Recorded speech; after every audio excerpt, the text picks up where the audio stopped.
Intraday के लिए share selection कैसे करते हैं? इससे रिलेटेड बहुत सारी क्वेरी मेरे पास आई, तो इसी चीज़ को ध्यान में रखते हुए आज हम लोग बात करने वाले हैं कि ओआई स्पॉट्स की हेल्प से इंट्राडे के लिए शेयर का सिलेक्शन हम लोग कैसे कर सकते हैं।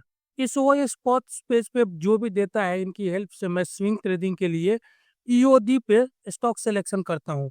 लेकिन आज इस वीडियो में बात करेंगे कि ओआई स्पॉट्स की हेल्प से हम लोग लाइव मार्केट में इंट्राडे के लिए स्टॉक सिलेक्शन कैसे करेंगे। और आप भी अगर यह खोज रहे हैं कि इंट्राडे के लिए शेयर सिलेक्शन कैसे होगा, तो यह वीडियो आपके लिए है। बिना देरी किए हुए अगर आप चैनल पर नए हैं तो चैनल को सब्सक्राइब कर लीजिए और वीडियो को लाइक जरूर कर लीजिए। वीडियो पूरा देखिएगा क्योंकि काफी इंफॉर्मेटिव होने वाली है, और एक भी अगर स्टेप आपसे चूक होगी तो बहुत सारे इंफॉर्मेशन आप मिस कर देंगे। तो सबसे पहले बात करते हैं कि वो स्पॉट्स में हम लोग 2 ओआई डेटा का यूज़ करते हैं। एक जो फ्यूचर के ऊपर मिलता है, जो भी फ्यूचर ऑप्शन कॉन्ट्रैक्ट होते हैं, तो एक फ्यूचर का कॉन्ट्रैक्ट होता है, वहाँ भी हमें ओपन इंटरेस्ट डेटा देखने को मिलता है, ओआई डेटा देखने को मिलता है, हम उनका भी यूज़ करेंगे। और दूसरा, आपके ऑप्शन चेन के ऊपर भी ऑप्शन के ओआई डेटा भी हमें मिलता है, जिनका भी हम लोग यूज़ करेंगे। और दोनों ही का अलग-अलग चीज़ों के लिए हम लोग यूज करते हैं, दोनों ही अलग-अलग मैसेज आपको कन्वे करते हैं, तो आपको दोनों ही देखना है। फ्यूचर ओआई और ऑप्शन ओआई दोनों ही डेटा के ऊपर जो भी शेयर सटीक बैठेगा, वही शेयर हमारे काम का होगा। बाकी बहुत सारे शेयर आपको यहाँ पे देखने को मिलेंगे, जिन्हें हम लोग इग्नोर करते चलेंगे, और जो अपने डेटा के हिसाब से सटीक बैठेंगे, उनको आगे लेके बढ़े। इस हमेशा ध्यान रखिए, जो भी मैं यहाँ पे स्टॉक का डिस्कशन करने वाला हूँ या आपके सामने दिखाई पड़ रहा है, उन सब स्टॉक्स के ऊपर मेरा बाई और सेल का कोई भी रिकमेंडेशन नहीं है, और यह वीडियो केवल एजुकेशन पर्पज के लिए है। आगे बढ़ते हैं और सबसे पहले हम लोग फ्यूचर ओआई डेटा की हेल्प से शेयर को सेलेक्ट करने की कोशिश करते हैं, जिसके लिए हम लोग इस टूल का यूज करेंगे और यहाँ देखेंगे कि हमें कौन से शेयर देखने को मिल रहे हैं। आप थोड़ा नीचे आइएगा तो यहाँ पे आपको 4 कॉलम देखने को मिलेंगे, टॉप लॉन्ग बिल्डअप का, शॉर्ट कवरिंग का, शॉर्ट बिल्डअप का और लॉन्ग अनवाइंडिंग का। इसके अलावा सिग्निफिकेंट लॉन्ग बिल्डअप का आपको कॉलम मिलेगा, सिग्निफिकेंट शॉर्ट कवर का आपको कॉलम मिलेगा, और सिग्निफिकेंट शॉर्ट बिल्डअप का कवर मिलेगा, और आपको लॉन्ग अनवाइंडिंग सिग्निफिकेंट का भी कॉलम मिलेगा। तो जनरली हम लोग क्या करेंगे, जो भी हम इंट्राडे पर्सपेक्टिव को यूज कर रहे हैं, इंट्राडे पर्सपेक्टिव के लिए अपने शेयर को सिलेक्ट कर रहे हैं, तो हम लोग ये आपका लॉन्ग बिल्डअप यूज करेंगे और सिग्निफिकेंट शॉर्ट बिल्डअप यूज करेंगे। बाकी जितने भी कॉलम हैं, उनको एक बार के लिए इग्नोर करेंगे।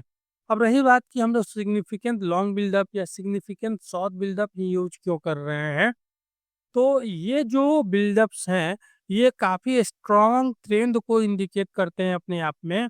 अगर सिग्निफिकेंट लॉन्ग बिल्डअप है, तो काफ़ी स्ट्रॉन्ग लॉन्ग बिल्डअप वहाँ देखने को मिल रहा है, और सिग्निफिकेंट शॉर्ट बिल्डअप है, तो काफ़ी स्ट्रॉन्ग सिग्निफिकेंट शॉर्ट बिल्डअप हमें वहाँ देखने को मिल रहा है। तो इंट्राडे में हमें उन्हीं ट्रेंड वाले स्टॉक को सिलेक्ट करना है, जिनमें हमें ट्रेंड दिख रहा है, चाहे वो ऊपर की तरफ दिख रहा हो, चाहे वो नीचे की तरफ दिख रहा हो। अगर आप इन लॉन्ग बिल्डअप्स को समझना चाहते हैं, तो एक वीडियो आई बटन में मिलेगा, उसे जरूर देख लीजिएगा।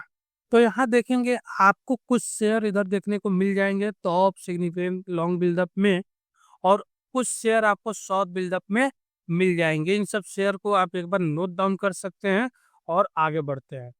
वहाँ शेयर चेक करने के बाद हम लोग इस पेज पे आ जाएंगे, इसी टूल के ऊपर, और यहाँ देखेंगे आपको जितने भी एफएनओ में स्टॉक्स हैं या फिर इंडेक्स हैं, आपको यहाँ पे लिस्टेड मिल जाएंगे।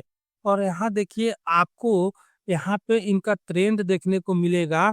एक शॉर्ट टर्म में देखने को मिल रहा है, मतलब ये इंट्राडे ट्रेंड देखने को मिल रहा है, और दूसरा ये 5 दिनों को कंबाइन करके एक ट्रेंड देखने को मिलता है। तो यहाँ भी देखेंगे आपको अलग अलग तरह के साइकिल देखने को मिलेंगे, ट्रेंड साइकिल देखने को मिलेंगे। तो यहाँ हम लोग क्या करेंगे, यहाँ भी हम लोग शॉर्ट कर लेंगे, और हमें सिग्निफिकेंट लॉन्ग बिल्डअप वहाँ भी देख रहे थे, तो हमें सिग्निफिकेंट लॉन्ग बिल्डअप यहाँ भी चेक करना है। लेकिन एक चीज आप देखिएगा, जैसे मैंने वो सिलेक्ट किया, तो आपको इस कॉलम में सिग्निफिकेंट लॉन्ग बिल्डअप दिख रहा है, और यहाँ पे अलग अलग साइकिल देखने को मिल रहे हैं। तो हमें यहाँ भी शॉर्ट करना है, और इसके लिए हम लोग यहाँ क्लिक कर लेंगे और जैसे इसको सिलेक्ट करेंगे तो आप यहाँ भी देखेंगे सिग्निफिकेंट लॉन्ग बिल्डअप का कॉलम आ गया और यहाँ भी देखेंगे सिग्निफिकेंट लॉन्ग बिल्डअप का कॉलम हमें देखने को मिल गया है। कभी कभी क्या होगा कि अगर इंट्राडे में हम लोग देख रहे हैं और डेटा काफी अर्ली होते हैं तो आपको सिग्निफिकेंट लॉन्ग बिल्डअप या सिग्निफिकेंट शॉर्ट बिल्डअप देखने को नहीं मिलेंगे। तो आप काम कर सकते हैं लॉन्ग बिल्डअप से भी।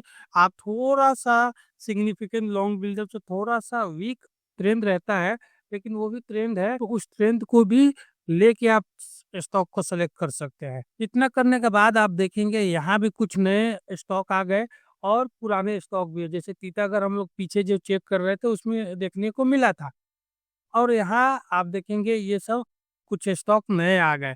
तो सबसे पहले क्या करेंगे, किसी स्टॉक के ऊपर आप इधर सेलेक्ट कर लीजिए, उसके नाम के ऊपर आप जैसे नाम के ऊपर उसके सेलेक्ट करते हैं तो आपको यहाँ पे देखिए ये पिछले 5 दिनों का यहाँ पे शो कर रहा है।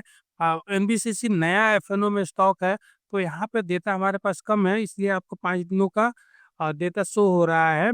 और इसमें हम लोग उन्हीं स्टॉक को सिलेक्ट करेंगे जिनमें पिछले 3 दिनों से हमें लॉन्ग बिल्डअप होते हुए दिखाई पड़ेगा, ग्रीन कैंडल आपको नीचे दिखाई पड़ेगा। तो देखिए यहाँ पे आप देखेंगे एक लॉन्ग बिल्डअप है लेकिन बीच में एक शॉर्ट कवरिंग है, तो एक बार के लिए इसे इग्नोर करेंगे। अगर शेयर हमें नहीं मिलता है तो उसको छोड़ के आगे बढ़ेंगे। और दूसरा भी देख लेते हैं, आप सोलार इंडस्ट्री को भी देख लीजिए। तो यहाँ पे देखिए इसके पास कोई डेटा आपको देखने को मिलेंगे और पिछले 5 से 7 दिनों से आप देखेंगे इस पे लॉन्ग बिल्डअप हो रहा है। तो इस स्टॉक को आप अपने रडार पे रख सकते हैं। इसके अलावा आप एटीजीएल को भी अगर चेक करेंगे तो आप देखिए यहाँ पे भी हमें पिछले 3 दिनों से लगातार लॉन्ग बिल्डअप होते हुए नहीं दिख रहा है, तो इस शेयर को भी इग्नोर करेंगे। और टीटागढ़ को भी अगर चेक कर लेते हैं तो आपको सेम चीज दिखाई पड़ेगा, बीच में आपको एक शॉर्ट कवरिंग दिखाई पड़ेगा, तो इसको भी इग्नोर करेंगे।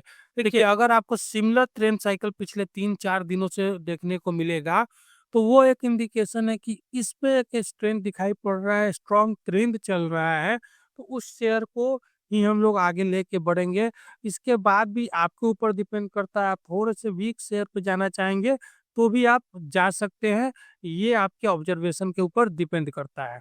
ये तो हुआ लॉन्ग बिल्डअप का स्टॉक्स की, कभी आपको लॉन्ग बिल्डअप मिले तो आप ऐसे ट्रेड करेंगे। कभी हो सकता है कि आपको लॉन्ग बिल्डअप ना मिले, शॉर्ट बिल्डअप ही मिले, तो आप यहाँ क्लिक करेंगे और आप क्या कर लेंगे, सेम चीज आप सिग्निफिकेंट शॉर्ट बिल्डअप के लिए भी आप शेयर सेलेक्ट कर सकते हैं।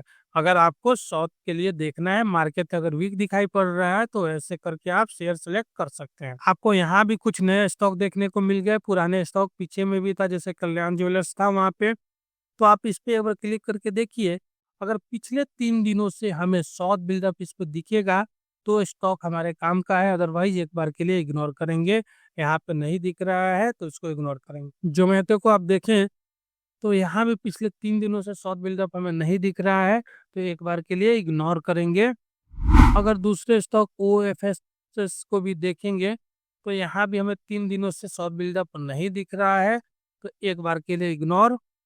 आप एक बार देख लीजिए इंडसइंड बैंक को, तो यहाँ भी आप देखिए 3 दिनों से आपको एक तो शॉर्ट बिल्डअप हुआ, फिर लॉन्ग अनवाइंडिंग हुआ, फिर शॉर्ट बिल्डअप हुआ, तो ये कंटिन्यूअस ट्रेंड हमको नहीं मिल रहा है एक तरह का, इसलिए एक बार इसको भी इग्नोर कर लेंगे। और इसके बाद जो बचेगा ये बीएससी का, तो आप देखिए पिछले 3 दिनों से हमें इस पे सिमिलर ट्रेंड देखने को मिल रहा है, शॉर्ट बिल्डअप देखने को मिल रहा है, और इनफैक्ट जो ओपन इंटरेस्ट आप देखेंगे इस पे बढ़ता हुआ जा रहा है, तो यह हमारे लिए एक स्ट्रॉन्ग ट्रेंड को बता रहा है, तो इसको हम लोग अपने रडार पे लेंगे। यहाँ तक अब हमारे पास 2 स्टॉक आ गए जो हमारे रडार पे हैं और आगे बढ़ने के लिए रेडी हैं। एक सोलार इंडस्ट्री था जो लॉन्ग में दिखाई पड़ रहा था, सिग्निफिकेंट लॉन्ग बिल्डअप दिखाई पड़ रहा था, और दूसरा बीएससी लिमिटेड का है जिस पर सिग्निफिकेंट शॉर्ट बिल्डअप दिखाई पड़ रहा है। यहाँ तक तो ये फ्यूचर का डेटा था जिससे हम लोग क्या कर रहे हैं, हम लोग शेयर को सिलेक्ट कर ले रहे हैं और इसके बाद हम लोग आगे बढ़ेंगे और ऑप्शन के डेटा भी देखेंगे जो हमारे एनालिसिस को क्रॉस चेक करेगा और फिल्टर करेगा कि कोई और तो चीजें बाकी तो नहीं रह गई हैं या कुछ हम लोग मिस तो नहीं कर रहे हैं। इसके लिए भी हमें ऑप्शन का डेटा को चेक करना जरूरी है। अब हम लोग आ जाएंगे ऑप्शन चेन के बिल्डअप्स के ऊपर, इस डेटा के ऊपर, इस टूल के ऊपर। और आप देखेंगे मैंने सिलेक्ट कर रखा है बीएससी को, और हमारे सामने ऑप्शन चेन का बिल्डअप हमें दिखाई पड़ रहा है। तो वहां तक तो हमें फ्यूचर का बिल्डअप दिखाई पड़ रहा था, ट्रेंड पता चल रहा था, लेकिन हमें यहाँ से ऑप्शन का ट्रेंड पता चलेगा। तो दोनों को कंबाइन करके ही किसी भी शेयर के ऊपर हम लोग एक नजरिया बनाएंगे। तो आप अगर बीएससी के ऊपर देखेंगे तो आपको दिखाई पड़ेगा जिन लोगों ने पुट के ऊपर, आप देखिए शॉर्ट कर रखा था, वहां से कवरिंग देखने को मिल रही है। जो पुट राइटर्स होते हैं, जो पुट शॉर्ट करते हैं, वो बुल्स होते हैं। तो उन्होंने अपने पोजीशन को कवर किया है पैनिक में, आप देखेंगे तो यहाँ से वो निकले हैं। और साथ ही आप देखिए पुट बाइंग होते हुए दिखाई पड़ रहा है आपको, इधर तक, इस लेवल तक। तो यह एक तरह से वीकनेस का साइन होता है, पुट में शॉर्ट कवरिंग और पुट में बाइंग। दूसरी तरफ अगर सी पे देखेंगे, कॉल तरफ में देखेंगे, तो कॉल राइटर्स आपको दिखेंगे और लॉन्ग अनवाइंडिंग भी दिखेगा कॉल के ऊपर।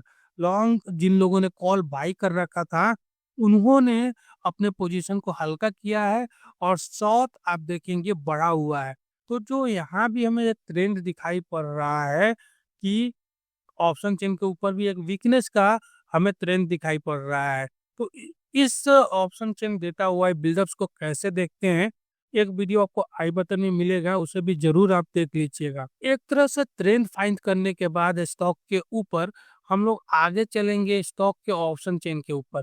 अब रही बात कि ऑप्शन चेन को हमें क्यों देखना है, तो हमें ऑप्शन चेन के ऊपर कहाँ रेसिस्टेंस है, कहाँ सपोर्ट है, ये पता चलेगा ऑप्शन चेन के ऊपर। तो इतना सब ट्रेंड देखने के बाद हमें रेसिस्टेंस और सपोर्ट देखना है, जिसके लिए हमें ऑप्शन चेन के ऊपर चलना है। डिस्क्रिप्शन में डीमैट अकाउंट ओपनिंग का लिंक मिलेगा, आप उस लिंक से डीमैट अकाउंट ओपन करके हमारे चैनल को सपोर्ट कर सकते हैं। देखिए हम लोग ऑप्शन चेन के ऊपर आ गए हैं और चेक कर रहे हैं बीएससी का ऑप्शन चेन। कोई भी ऑप्शन चेन हो, आपका इंडेक्स का, निफ्टी, बैंक निफ्टी या किसी स्टॉक का, तो सबसे पहला जो हम लोग काम करते हैं ऑप्शन चेन के ऊपर, वो है पिवट स्ट्राइक को फाइंड करना या मेक और ब्रेक लेवल को फाइंड करना। और इस ऑप्शन चेन के ऊपर जो मोस्ट इंपॉर्टेंट लेवल होता है वो वही पिवट स्ट्राइक है, जो एक तरह से ट्रेंड को डिसाइड करता है या मोमेंटम के स्ट्रेंथ को डिसाइड करता है। तो इस ऑप्शन चेन के ऊपर आप देखेंगे ये 4200 का जो लेवल है, ये आपका पिवट का काम कर सकता है। लेकिन क्यों ये पिवट का काम करेगा, तो आप इधर देखिए इस साइड में, कॉल साइड में आपको 2071 लॉट्स का ओपन प्रेस खड़ा मिलेगा, और इधर देखेंगे पुट साइड में तो करीब करीब 2000 लॉट्स का ओपन प्रेस यहाँ भी खड़ा मिलेगा। तो यह वो स्ट्राइक है जहां बुल्स और बेयर्स दोनों तरफ से फाइट कर रहे होते हैं, और दोनों चाहते हैं कि इस पार्टिकुलर स्ट्राइक, इस पार्टिकुलर आपके लेवल को जल्दी से ना छोड़े, और इस वजह से फाइट चलता है। तो कई बार प्राइस क्या होता है, इनके आसपास रुकता है। और इसके ऊपर बात करेंगे कि अब रेसिस्टेंस हमें कहाँ देखने को मिलेगा, तो आप इस लेवल पे ही देख लीजिए, करीब 3200 का ओपन प्रेस खड़ा है, 4300 का स्ट्राइक है। इसके ऊपर देखिए 3400 का ओपन प्रेस खड़ा है, 4400 का स्ट्राइक। और आप इस लेवल को भी देखेंगे तो 5699 लॉट्स का ओपन प्रेस खड़ा मिलेगा, 4500 का स्ट्राइक। तो हमारे सामने जो दिखाई पड़ रहा है कि ये तीन स्ट्राइक आपको, ये जो रीजन दिखाई पड़ रहा है, यह मेजर रेसिस्टेंस वाला रीजन दिखाई पड़ रहा है। और हो सकता है बीएससी को इसको क्रॉस करने में, ब्रेक करने में थोड़ी दिक्कत का सामना करना पड़ जाए। लेकिन दूसरी तरफ अगर देखेंगे कि हमें सपोर्ट यहाँ पे कहाँ देखने को मिल सकता है, तो आप एक चीज देखिए कि इस लेवल पे थोड़ा सपोर्ट दिख रहा है, इसके नीचे इस 4000 के लेवल पे 2200 का ओपन प्रेस दिखेगा। और इसके बाद इस लेवल पे देखेंगे तो 3600 के लेवल पे भी, 3600 के लेवल पे 3600 का ओपन प्रेस खड़ा दिखेगा, और यहाँ भी थोड़ा सपोर्ट देखने को मिल रहा है। इन बिटवीन भी देखेंगे तो थोड़े थोड़े सपोर्ट आपको देखने को मिल रहा है। तो इस तरह से हम लोगों ने सपोर्ट और रेसिस्टेंस फाइंड कर लिया, और इसके बाद क्या करेंगे, ट्रेडिंग रेंज को फाइंड करेंगे, जो आपको मैक्सिमम जो आपका सपोर्ट दिख रहा है, ये स्ट्रेंथ सबसे ज्यादा दिख रहा है, उस रेंज से मैक्सिमम रेसिस्टेंस वाला जो लेवल है वो हमारा ट्रेडिंग रेंज होता है। तो यहाँ से 3600 से 4500 तक का लेवल का एक ट्रेडिंग रेंज दिखाई पड़ रहा है। वह यह रेंज है जिसके बीच में बीएसई लिमिटेड कुछ समय के लिए समय बिता सकता है। तो यह ट्रेडिंग रेंज है। पिवट स्ट्राइक जो बात कर रहे थे 4200 का है। अगर पिवट स्ट्राइक के ऊपर दिखना शुरू होता है बीएसई, तो यहाँ से हमें शॉर्ट कवरिंग देखने को मिलेगी और थोड़े ऊपर की तरफ लेवल देखने को मिल सकते हैं। तो लेकिन इसके नीचे अगर रहेगा तो इस पे वीकनेस आएगी और तब नीचे की तरफ हमें बीएसई में मूव देखने को मिल सकता है। तो एक तरह से पिवट स्ट्राइक डिसाइडर लेवल है किसी भी स्टॉक के किसी भी इंडेक्स के ऊपर। आप इसी तरह से सोलार इंडस्ट्री को भी चेक कर सकते हैं। उससे फिलहाल मैं नहीं चेक कर रहा हूँ क्योंकि वीडियो लंबी हो जाएगी, लेकिन आप कमेंट करके जरूर बताइएगा कि वीडियो आपको कैसी लगी। और अगर आप म्यूचुअल फंड एसआईपी शुरू करना चाहते हैं या इन्वेस्टमेंट करना चाहते हैं म्यूचुअल फंड में, तो डिस्क्रिप्शन में एक लिंक मिलेगा। आप उस लिंक पे क्लिक करके आप आगे प्रोसेस कर सकते हैं और हमारी टीम से कांटेक्ट कर सकते हैं।